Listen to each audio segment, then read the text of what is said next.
record. Okay. Oh, this is John Borman. He's right now he's in transition from his military career. We can talk about his military career for like ever. He spent what 20 something years, which 23 years. 23 years. So most people get out 25 or 20. Most people get out at 20. Yeah. So 20 is your mandatory retirement or your possible retirement. You've earned retirement. You can start collecting at 20 years. Okay. So you did 20 years in the middle, 23 years, which is a long time.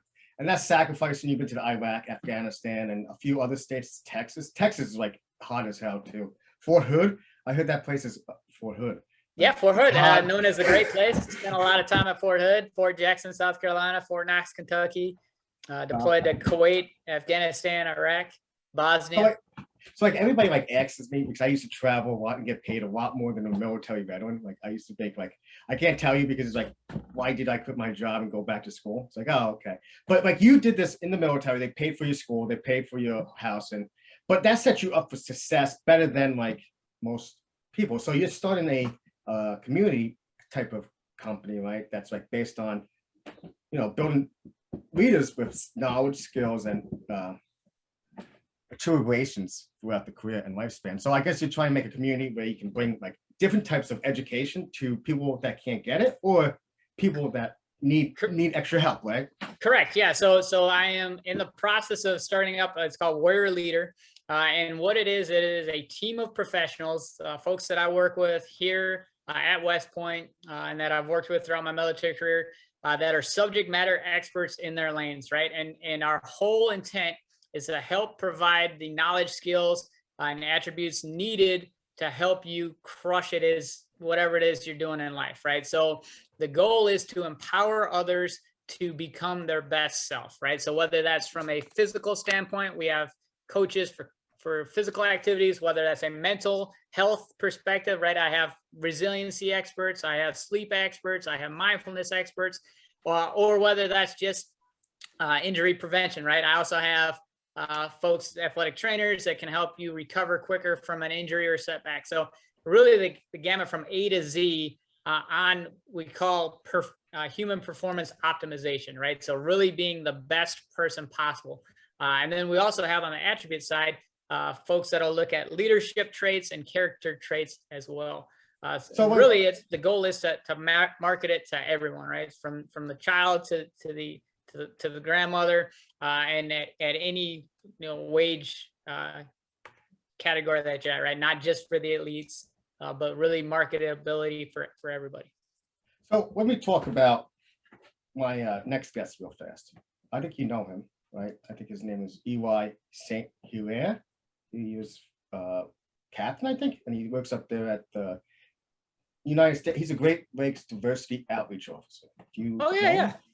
Okay. So he's from New Jersey. He's from Palisades Park, and he just got inducted into one of your Hall of Fames, I think, right? He did at his high school. He just got inducted into the his Sports Hall of Fame at his school. Yeah. So he does what at that base, and he's about to retire as well, I guess. Or does he still have a couple more years? I'm not sure where he's at in his career, but yeah, he works at West Point as well. Yeah. Okay, so he's gonna be on my show next week, and this is like a little shout out to him. It's like, thank you for John for like reaching out like through LinkedIn. He's like, I'm from Palisades. I know Palisades Park. Like I went to EMS in the city and did stuff like that. So it's cool that West Point, like there's so many people that don't know about West Point in North Jersey because it's only a 45-minute drive from my house. Yeah. So it's like Palisades Park, and he worked his ass off to get there. He went to a bunch of stuff. But back to that story. So now tell me who's part of your team that you need? Like you need a team to make this successful, right? Correct. Yeah. Well, and that's the biggest thing, right? Is having a team helps. So there's an old saying, if you want to go fast, go it alone. If you want to go far, go with others, right? It's a old African proverb. But really it's true in life, right?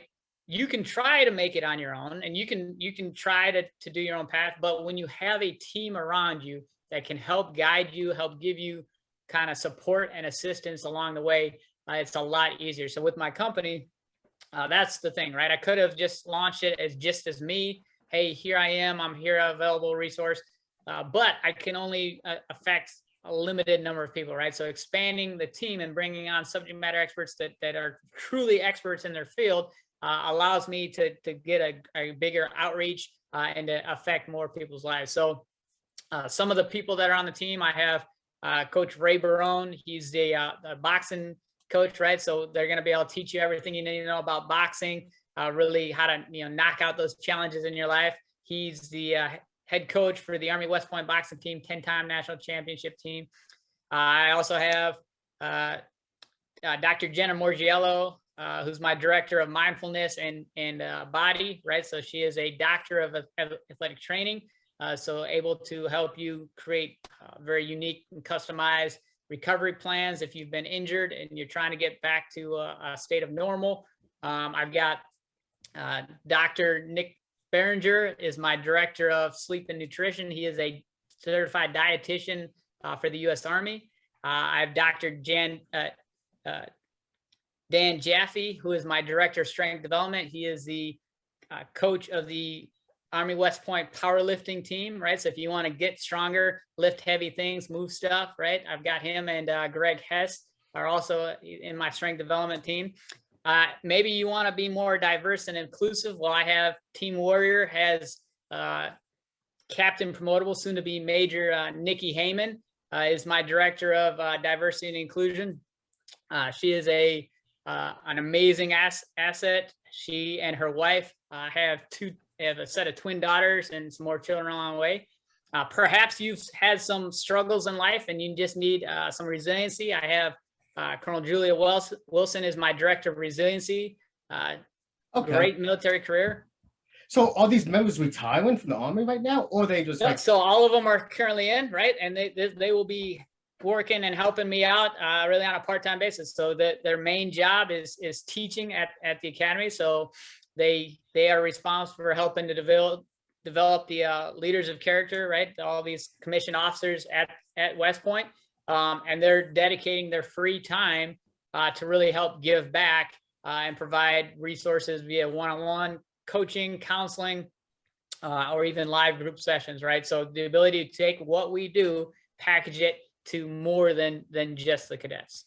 Wow. So that's like building a community of like educated warriors, but at the same time, some of these people do some never serve in the military, or they all veterans? So far, everyone on the team has been either veterans or spouses, right? So I have a few folks that are joining the team that are military spouses, but the organization itself, right? The people working behind the company are all either active duty or veterans or spouses. Now the clients though can be anybody from any walk of life, right? So you don't have to have served in the military. We cater to anyone and everyone out there that's looking to improve their life. So now you said, okay, so let me break down West Point for you. West Point's diverse. Like you said that West Point graduation class was the first biggest Black African. I don't know if you correct. Can, yeah. They had the greatest number of African American students, greatest number of women. Yeah. So West Point originally started right where they had a lot of just men, right? It was a male only school, and they have taken some great strides to help bring in a more diverse cohort every year, right? And to include with their professors that are working there, right? So they've done a good job of trying to expand their net and their outreach of creating truly diverse organization, which is awesome. Okay, so you have a diverse team.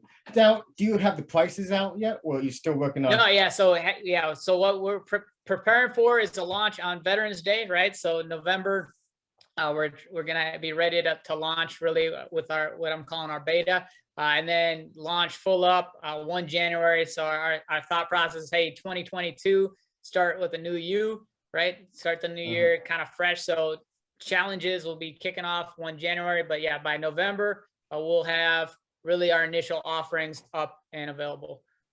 So were you a boxer growing up? Was I a boxer? No, saw a lot of martial artists, right? So I didn't start boxing really until about 6 years ago. But when I grew up, I've always been into fighting. I had a stepbrother who's older than me, so wrestling was always big. And then joined the Army, got into kickboxing, taekwondo, combat hapkido with my kids because they were frustrated. So I said, hey, taekwondo isn't that hard. So my son challenged me. He said, if it's not so hard, you do it. So I did. So as an adult, I was in there with the kids doing Taekwondo and combat Hapkido. Through the Army, I've done the Modern Army Combatives program, so jujitsu and grappling. And then when I was assigned to teach here at West Point, I was assigned as a boxing instructor. A couple years prior to arrival, I had picked up boxing more as a good workout and a outlet for aggression, right? You go, you hit, punch a bag, punch a person, does wonders for your mental state of mind. So when I came to the academy, they assigned me in the boxing committee, which is pretty awesome. And then since then, I was able to also work with the Army West Point boxing team as assistant coach and the officer in charge of the team. Yeah, that's interesting. So Ray Barone sounds like a very famous. Is he a famous box coach? Yeah. So Ray Barone, he in the world of college boxing, right? He is probably the best collegiate boxing coach out there right now. So Army West Point has won a lot, especially recently. He really took and put Army West Point boxing on the map when he took over the team. I think back in 1999. So he is a wealth of knowledge. He's also taught, right? So thousands and thousands of cadets that have come through West Point have had Coach Barone as their instructor. So yeah, so every student who comes through West Point goes through the boxing course. Not everyone has Coach Barone, but they have a boxing instructor. So all of the cadets that I run into, once they're in the Army or once they're out, all have stories about boxing, how it's helped them and really given them a greater focus and really tap into the warrior ethos. Oh, nice. So let's get back to you. So what inspired you to start Warrior Media? Was there anything like events or anything like? Yeah, well, so really it's a couple things, right? Really two things. One was, the question, what do you want to be when you grow up, right? So the Army really gave me two options. They said, hey, you can either stay in the Army and relocate, or you can retire, right? So I'm at the point in my career where I had been pinned major. And if I would have moved, my daughter is a freshman in high school right now. So she would have had to move at least 2 or 3 times in the next 3 years, right? So taking and moving my family at that stage of life just didn't make sense, right? So I was like, well, I guess I'm going to retire. So at that point, they said, okay, well, here you go. You have until April of 2022 to really finish out your career. So for me, it was a lot of kind of internal searching of, hey, what do I want to do? I love educating. I really love what I do there at the academy. And I was like, how can I take and make this marketable for the rest of America? And that's where I was driving over the mountain, heading into work one day, looking out at the Hudson. I was like, you know what? I said, what is it that I do? I said, I develop warrior leaders of character. I said, who else could benefit from this? I was like, really anybody that really is struggling, anyone that wants to learn something. I was like, I need to just make it a company. And then when I got into work, I talked to a few of my coworkers. They're like, that sounds awesome. I want to be a part of it. I was like, okay, awesome. So I started doing some research. I started learning, okay, hey, what does it take to make a company? What does it take to really build a brand? And then getting more people as I started talking to more people, they were like, hey, I would also love to be a part of it, right? So now it's like, okay, finding the buckets for each one and then really setting them up for success, right? So that's really the jump, is like, I want to continue to do what I'm doing just for a bigger audience right now, instead of just the limited number of cadets, which isn't really limited. It's 4,400 cadets at the academy, but really taking it and expanding it and then adding some stuff to it, right? The beautiful thing is, once I'm out of the Army, my left and right limits are no longer quite as strict, right? So now I can really start packaging it and tweaking it and adding to it in ways that I couldn't previously. So let me explain that left or right thing. So you're saying you have the freedom to say some stuff that you can't say, because there's like a reputation at the West Point and like multiple places, like military, fire, police, there's like that respect. That's why they call it the gray line, right? But correct, yeah, the long gray line. Yeah. So yeah. Yep. Yeah. So like that's been going on for how many, like, I guess the Army just turned 246 years today. They did, right? yeah. Happy birthday, U.S. Army. I posted that this morning. Yeah. So 246 years the Army's been around. So interesting. Now, how long has that gray line been going on? Is that longer? No. So gray line, I want to say then West Point will be mad at me if I get it wrong, but I want to say 1812 is when West Point was founded. So West Point was founded basically as the Academy to commission engineer officers for the United States Army. So there was that big fight between, not a fight, I think there's a little challenge between the Marine Corps and the Army, or like, was that like the Navy and the Marine Corps about what year they were started? Is that like 1776 was when the Army was started? Got like just like explain that, because I see that on like Facebook. It's like what some people. Well, it's always a battle, right? So between it's the like branches, a joking battle. It's like a joke. correct, between the branches, there's always go Army, beat Navy. You know, there's always the joke, Marine stands for my A rides in Navy equipment, right? So there's always the battle. You know, Air Force used to be part of the Army, and now it's its own entity, and Space Force is out there now, and the Coast Guard wants to get some props. So yeah, there's always the challenge of, okay, who came first, the chicken or the egg? You know, the biggest piece is, hey, that the Army was here when America was founded, right? Like we were the force, you know, troops on the ground, winning our nation's wars. We do joke with, you know, the Navy, we joke with the Marines, we joke with the Air Force, but at the end of the day, right, our armed forces, regardless of what branch you are and which one you do, we all have a great job, and we do a very great job of doing it, right? And I do joke, right, at West Point, everything's go Army, beat Navy. We've got it posted on everything.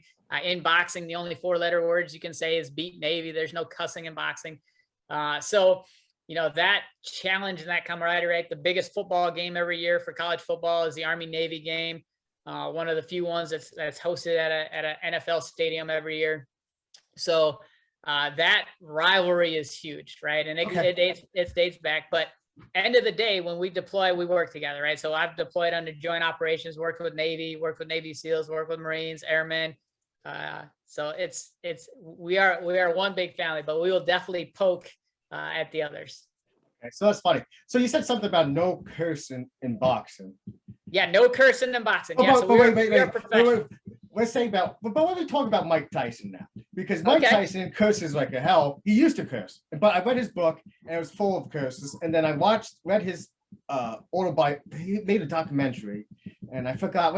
I can pull it up a little bit later, but he read his book on stage, and it explained his demons and his battles. Did you have to, like, as a boxing instructor, do you see now that you're working with people that have lived experience? Because we've been at war for how long now? 20 years. Yeah. Well, yeah. So if you look at September 11th, right? Yeah. Basically, after the attack, September 11th, 2001, launched the attack, and we've been in conflict ever since, right? So the war on terror hasn't ended. Now, I will tell you, right, demons are real, right? I will tell you that the voices inside of your head are usually louder than anything else. So most of the cadets that come to the academy don't have prior service time. So most of them are fresh out of high school, but we do get some prior service folks. And we do have a lot of the instructors are prior service or spent some time in the military with combat experience. Now, I will tell you, boxing is interesting, right? Because in the class, most of the kids come with no experience fighting, right? A lot of the kids who get to West Point are very high achievers, very smart, very driven, but most of them by nature haven't been in many fights, right? Maybe verbal altercations, but most of them haven't thrown fists, which is a good thing, right? That's what we want. So when they have to step in the ring for the first time and they have to throw a punch at their friend, because that's who it is, it's their classmates, this is not an unknown person, for a lot of them, it's tough. And there's really 3 ways you can react to getting punched. You can either want to fight back, you can want to run and hide, or you freeze, right? You just stiff, you don't know what to do. And watching them have to work through that is really interesting, right? Some people get nervous, some people get scared, some people cry, some people swear. Wow. Some people get really aggressive. So tapping in to help them control their emotions. And that's the piece that's huge, right?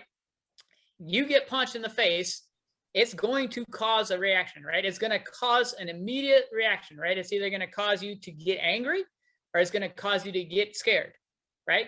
And how do you control those emotions? That's the biggest takeaway of our class, right? Is how do you control the emotional reaction? I don't want you to flip out. We have in the Army what's called rules of engagement. It dictates how you have to operate on the battlefield. It's what keeps us separate from the terrorists, right? So if I'm walking down the streets of Kabul and a kid throws a rock at me, I don't get to take my machine gun and shoot him in the chest, right? My rules of engagement say that, hey, I have to remain level-headed, and I have to use my rules of escalation of force properly, right? And so we stress the fact that, hey, you have to be able to keep your emotions in control. If you're in there getting pounded, you don't get to just start kicking and throwing elbows and tackle people, be cussing, any of that kind of stuff, right? You have to be able to remain a professional. Yeah. So let me go back to this mental health. As a psychology student, and I'm talking to a professor, because you don't only just teach boxing, fighting, you teach curriculum. You have like a whole, you got to put a Correct. plan together. So you're educated. You have your master's in education or your Correct. PhD. I have a master's right? and a doctorate in education. Okay. So now let's talk about PTSD, because I think like you touched on an important topic. We get addicted to that fear because people said that our brains are not plasticity, right? They said that our brains are supposed to be. So people got scared of that punching, right? And like the sport changed, and you put it on those head masks to try to protect a little bit, right? Correct. It doesn't do much. But do you think like that fear, like of getting a concussion of PTSD, is making the sport worse? Because like because let's talk about your fear of getting, because you had a concussion, I guess you had a bit. Can you talk about like your experience in that accident a little bit? Yeah. So for me, post-traumatic stress disorder, right? PTSD. For me, real world scenario, right? August of 2004, I was deployed to Iraq, doing dismount operations, and I was shot in the face, right? So I took a bullet to the face, medevaced out of there, out of theater. Luckily, they put me back together. 7 surgeries later, I have this beautiful face today, right? The act of getting shot wasn't so bad as all of the other kind of deep-seated trauma of combat, right? So when I was back in the States trying to work through not only recovery physically, it was more recovery mentally and emotionally. And for some people, it takes time, right? So for me, I didn't think there was anything wrong. I was going to school during post-op recovery, really trying to stay busy, so I didn't have to sit back and think about stuff. And it wasn't until about 6 months after I got back to the States that I started to realize that, hey, I might not be completely there mentally, right? And I thought it was mainly the medication because I was on a lot of very heavy dose meds. So Oxycontin, Percocet, Vicodin, and morphine. So I thought it was just attributed to the drugs. But those drugs are all narcotics, right?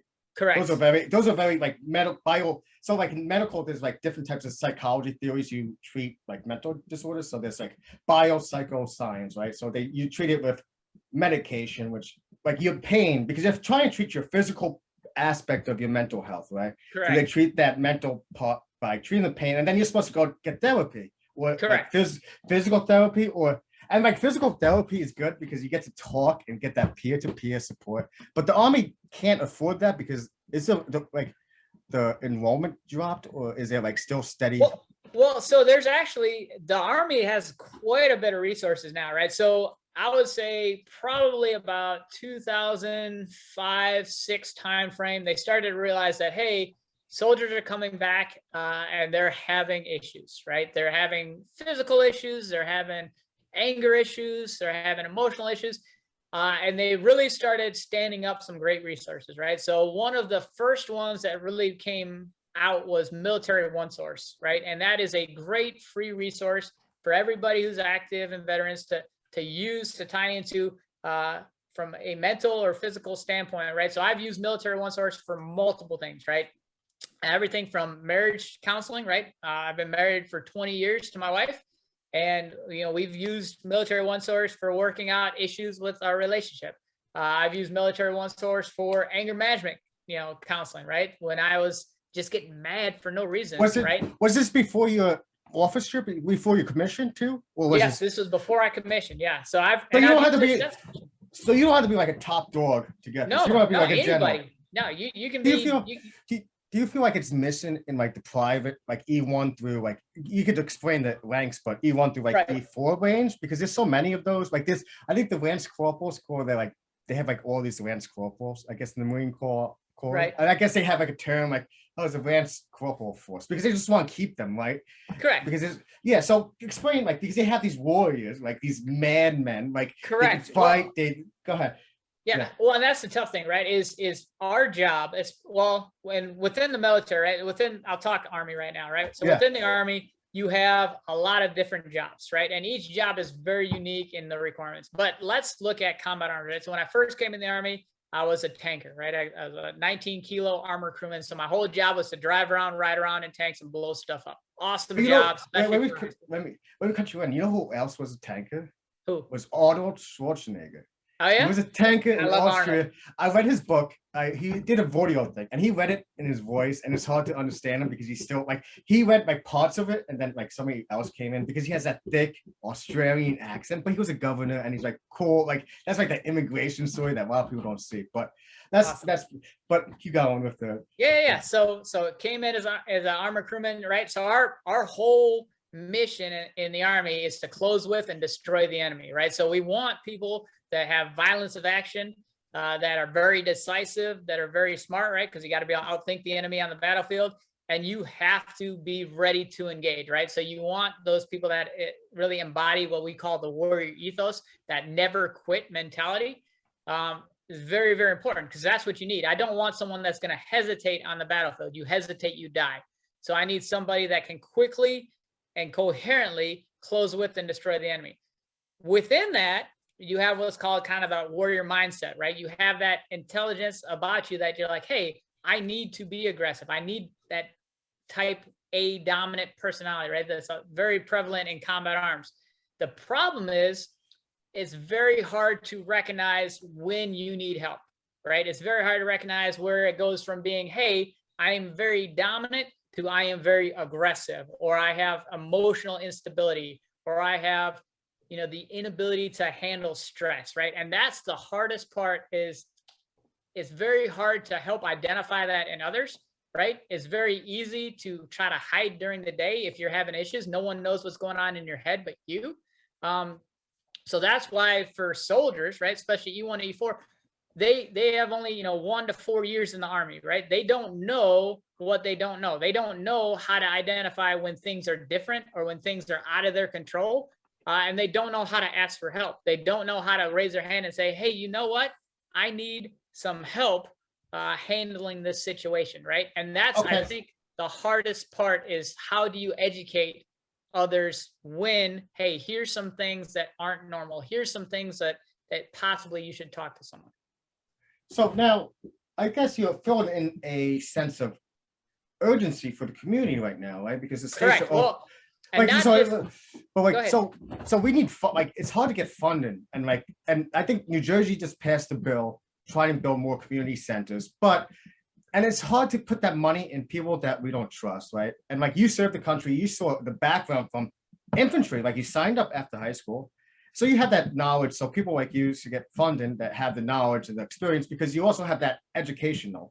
So it's like now we only have like a few more minutes, like 2 more minutes, because you can talk for days and we can do more. So we're gonna put some more resources where you can find John and where his business is going to be on my link, and then you can follow him and he's going to do the same. And it's important that we work together as a whole and build that community. So you have talk 2 more minutes and just explain why you how can somebody in the Army right now reach out, or anybody in the military? Anybody, well, and not even in the military. This is what I would say, right? Everybody is coming out of the pandemic, right? Everybody in the world has gone through a traumatic experience, right? And whether you realize it or not, you have survived a pandemic, and you are going to have that ability to work through issues. You might not have them right now. You might not even realize that they're there. But you or someone you know is going to struggle. They're going to have a situation where they're going to need help. And it's really important for you to, 1, identify that they have a problem or they need help. And then 2, be there for them, right? Help tie them into the resources, because there's free resources out there. There's a lot of organizations, there's a lot of entities, and there's a lot of people that can get you the help you need without paying big money, right? You should never have to pay big money to get help to work through stuff. So now, one more question before we end, because how can somebody get help? This type of payphone and get help is called 262 Help in New Jersey. It's 201-262-HELP. And it's ran by Care Plus New Jersey. I can leave that number in my profile because I'm from New Jersey. I imagine there's one in New York. I guarantee there's states. I guarantee there's federal hotlines, right? You have suicide prevention hotlines. You have, there are so many resources out there. The problem is you don't know what you don't know, right? So getting that information out there, having the ability to get to the resources, having the ability to tie them into a link. Before you call 911, text a friend and say, I'm having issues, because somebody might have a better mindset than you are, because I was an EMT at 16. I saw my first suicide. It's like hard to decompress when you don't know how to talk about death, right? Because everybody, we normalize it because doctors and EMTs, oh, you're supposed to see that, but we're not. I think like that decompression, that mindfulness training that you're going to offer at your program, and hopefully like more programs are looking into different types of easier types of therapy where there's not like this is not new. Like mindfulness is not new. It has more history than most programs. And if you look at the West, East, is everywhere right now. Yoga. Correct. So just look out for resources. Reach out. I can give you books. I can give you, because I love reading books, and I know John does. But I like, thank you for coming on my show. It's important that everybody will be watching to just reach out to me, reach out to John. And there's plenty of people that say, oh, give me them. Like I have some phone numbers from veterans, like, oh, just give them my number and I can talk and understand because I saw it. And like that lived experience, that peer-to-peer. And I would thank John. You don't even have to understand, just be a source to listen. A lot of times when people have struggles, they don't need immediate answers. They just need a sounding board. They just need someone to dump on, right? So sometimes when I listen to soldiers with problems, I don't even have to provide them an answer. I can just sit back, listen, some understanding, and then just replay what they've told me. Like, let them hear their words back to them. You don't have to have all the answers. So thank you, John. Put your link and support Royal Leader and see how they grow, because it's like, oh, there's so many businesses coming out of this pandemic that's more helpful than like NFL is doing a lot more for outreach, and all these bigger companies. Just try to be positive and let's try to get through this together. And thank you, John, and have a good day.